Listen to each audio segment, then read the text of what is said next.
Is there a cap on the taxes, or it's just an evaluation and a formula as far as budget goes and services needed, and they vote on decisions like that?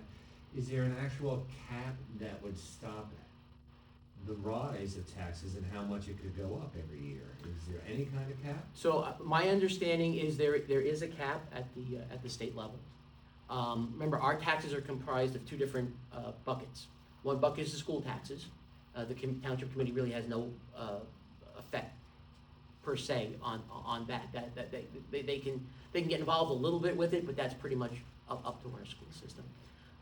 The township taxes, on the other hand, are the ones that we do have direct control over, and we have direct control of that through township spending.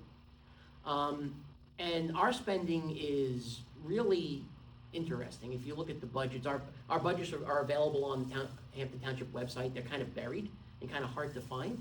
But when you do dig them up, you'll see that this year's budget's somewhere about $5.4 million.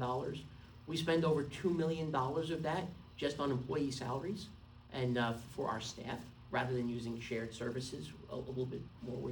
And again, we have 2,500 houses or so.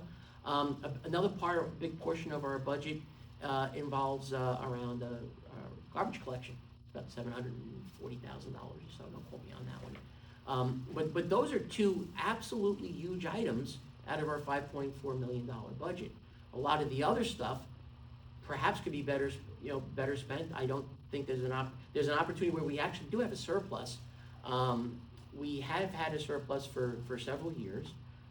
There is somewhere in the neighborhood, and I believe I'm reading this correctly, about $2 million or so that we have in the bank as a surplus, and we're drawing against that surplus every year already.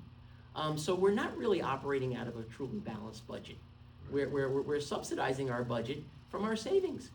So there's a lot of opportunity there. And again, I think a big one is salaries in the township.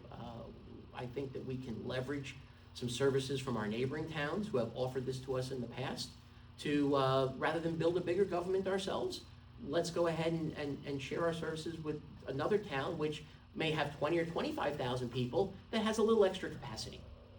Why can't we do that? What is the problem? Do they vote that they don't want to do that? If it would help the taxpayers and help the town, why wouldn't that be a viable option? Well, I think this is the area where the words don't meet the actions. So one of my opponents, who unfortunately is not here this evening, speaks very heavily about shared services and reducing costs.